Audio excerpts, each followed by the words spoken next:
மனிதானே மகத்தானவன், மனிதானே மகத்தானவன், மனிதானே மகத்தானவன். வணக்கம். பதிவுக்கு போகிறதுக்கு முன்னாடி இது வரைக்கும் நம்ம சேனல் சப்ஸ்கிரைப் பண்ணலைன்னா சப்ஸ்கிரைப் பண்ணி சப்போர்ட் பண்ணுங்க. கோவாவில் ஒரு அயன்மேன் 2025 அப்படின்னு ஒரு நிகழ்ச்சி நடத்துகிறாங்க.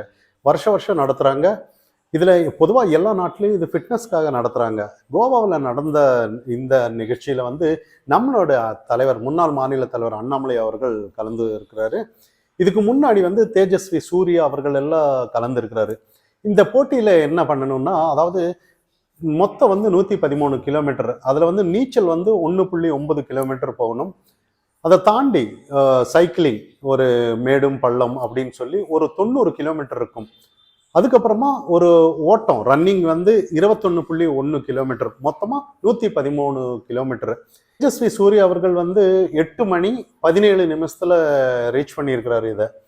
ஆனால் இது வந்து இன்னொரு விஷயம் என்னன்னா, பாராளுமன்றத்தில் எம்பியா இருக்கிற பாரதிய ஜனதா கட்சியில் வந்து இவர் தான் முதல் முறைன்னு இது வரைக்கும் நமக்கு தெரிஞ்ச விஷயம். இதுக்கப்புறம் அண்ணாமலை அவர்கள் இந்த நிகழ்ச்சியில் கலந்துருக்கிறாரு. நிறைய நிகழ்ச்சியெல்லாம் இந்த வீடியோவில் பாருங்கள்.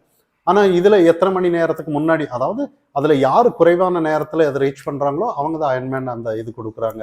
தேஜஸ்வி சூர்யாவுக்கு வந்து மோடி அவர்கள் பாராட்டி எல்லாம் தெரிவிச்சிருந்ததெல்லாம் நம்ம பார்த்துருக்கோம்.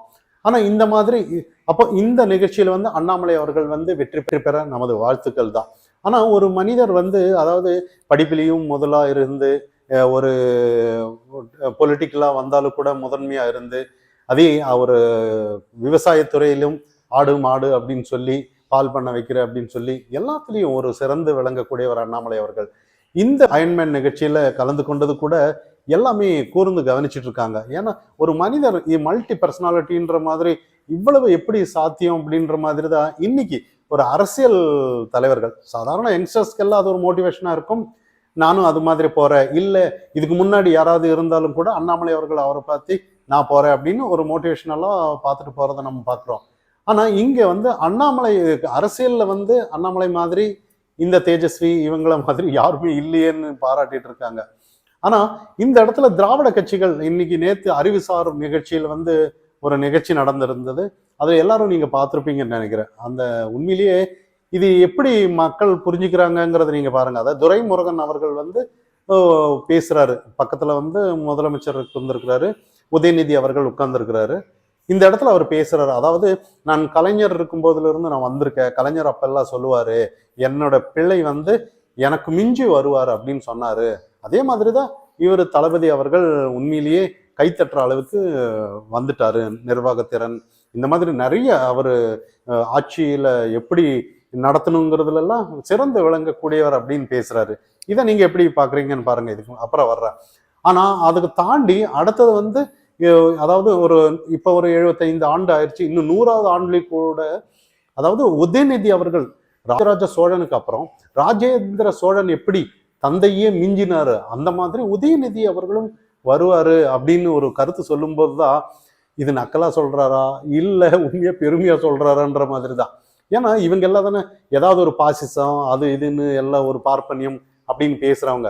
ஆனா இதை வந்து எப்படி இவங்க தான் இன்னொரு விஷயம், சமூக நீதி, அதாவது ஒரு குடும்பமே வந்துட்டு இருக்குங்கிறத எடுத்து காட்டுறாரா, இல்ல இந்த எனக்கு கிடைக்கல, எதுவுமே எனக்கு கிடைக்கல பாருங்க, ஒரு பாரம்பரியமா ஒரு குடும்பமே வந்துட்டு இருக்காங்கிறத எடுத்து சொல்றாரா. இன்னொரு விஷயம், இப்போ இன்னும் அதாவது பாருங்க, அதாவது நிர்வாகத்திறன், இங்க வந்து ஐஏஎஸ் அதிகாரிகள் இருக்காங்க, தேர்தல் வியூகம் எல்லாம் இருக்காங்க, இவங்கெல்லாம் வச்சுதான் இங்க ஆட்சி நடத்திட்டு இருக்கிறாரு அப்படிங்கிறத மறைமுகமா சொல்றாரா, எப்படி எடுத்துக்கொள்ளணும்னு நீங்க தான் கருத்து சொல்லணும். இதை தாண்டி அந்த இடத்துல வந்து ராஜேந்திர சோழன் அப்படின்னு சொல்லும்போது உதயநிதி முகத்தை பார்க்கணுமே. அந்த அளவுக்கு ஒரு இவர் என்னடா எதனால இப்படி வழிகிறாரு, எதுக்காக இப்படி சொல்றாருன்னு அவருக்கே திகச்சு நின்று இருக்கிறாரு. ஏன்னா இதுக்கு முன்னாடியே இது பொதுவாக கட்சியில பொறுப்பு வந்து கொடுக்கல, எல்லாம் பரம்பரையா வந்துட்டு இருக்கும்போது இதுல வச்சு ஏதாவது ஒரு உட்குத்து ஏதாவது இருக்கோ அப்படின்ற மாதிரி. அப்போ இதெல்லாம் மக்கள் வந்து புரிஞ்சுக்கிறாங்க. இந்த இடத்துல உண்மையான சாதனைங்கிறது வந்து பொலிட்டிக்கல வந்து ப்ரூவ் பண்ணும், புகழாரம் பாடுறதுல இல்லை. இங்க திராவிடத்த கட்சியில எல்லாம் வந்து தனி மனித துதி மன்றத்துக்கு போனாலும் கூட ஜெய் போடுறதை நம்ம கவனிக்கிறோம். உதயநிதிக்கு ஜெய், இன்பநிதிக்கு ஜெய் அப்படின்னு இதுதான் அங்க நடக்குமே ஒழிய ஒரு அரசியல்ல வந்து ஒரு ஆக்கப்பூர்வமா இந்த மாதிரி அண்ணாமலை மாதிரி இன்னைக்கு வரும்போது வந்து மக்கள் அந்த அளவுக்கு ஒரு கொண்டாடப்படுகிறார்கள். திமுக வந்து ஏதாவது ஒன்று சொல்லணும்னா சொல்லிட்டே போகலாம். அது ஒரு அது ஒண்ணு அது அப்படிதான் அப்படிங்கிற மாதிரி நம்ம பேசலாம். ஆனா இதை தாண்டி சட்ட ஒழுங்கு பிரச்சனை இன்னைக்கு வந்து இந்த மாதிரி ராஜேந்திர சோழன் அப்படின்னு எல்லாம் சொல்றாங்க, என்னென்னமோ திமுக சொல்றாங்க. ஆனா இன்னைக்கு சட்ட ஒழுங்கு பார்த்துட்டோம்னா இன்னைக்கு பெண்கள் எல்லாம் வெளியே வரவே முடியாத அளவுக்கு இருக்காங்க. ஏன் பிறந்தோன்ற மாதிரி ஆயிட்டு இருக்காங்க. ஏன்னா இன்னைக்கு கோயம்புத்தூர்ல நடந்த நிகழ்ச்சி எல்லாமே பார்க்கலாம். இன்னொரு விஷயம் என்னன்னா, ஸ்கூல் பசங்க உள்ளார வேன்ல இருக்காங்க, போதை கலாச்சாரம் போய் மிரட்டுறாங்க, கண்ணாடி உடைக்கிறாங்க, ஸ்கூல் வேனை மறைக்கிறாங்க. இதுக்கெல்லாம் யார் அதிகாரம் கொடுத்தது? சட்டம் என்ன பண்ணிட்டு இருக்காங்கங்கிற ஒரு நிறைய கேள்விகள் இருக்கு. இன்னைக்கு வந்து என்னதான் பெருமை பாடினாலும் இன்னைக்கு திமுக வந்து 100வது ஆண்டை நாங்க வந்து அடுத்தது இன்ப நிதி தான் வருவாரு, உதயநிதி தான் வருவார் அப்படின்னு சொன்னாலும் கூட இப்ப நீங்க என்ன சாதனை செஞ்சிட்டீங்கிற ஒரு கேள்வி இன்னைக்கு எல்லா மக்கள் மனசுல இருக்கு. இவங்களுக்குள்ளாரையே பாராட்டுவாங்க, இவங்களுக்குள்ளாரையே எல்லாம் செஞ்சுட்டு இருப்பாங்களே ஒழிய மக்கள் மத்தியில என்ன இருக்கு ஏதுங்கிறது அவங்க நினைச்சு கூட பார்க்க மாட்டாங்க. ஏன்னா இவங்க தான் சமூக நீதி நாங்க பாதுகாவலரா இருக்கோம், மோடி உள்ள வந்துருவாரு, தாவி உள்ள வந்துரும் அப்படின்ற மாதிரி சனாதனத்துக்கு எதிர்ப்பு சொல்லி இன்னைக்கு யாரை ஏமாத்துறாங்கிற ஒரு கேள்வி இன்னைக்கு இருந்துட்டு இருக்கு இன்னைக்கு. ஏன்னா இன்னைக்கு வந்து ஒரு மாற்று அரசியல் வந்து கண்டிப்பா எதிர்பார்த்துட்டு இருக்காங்க.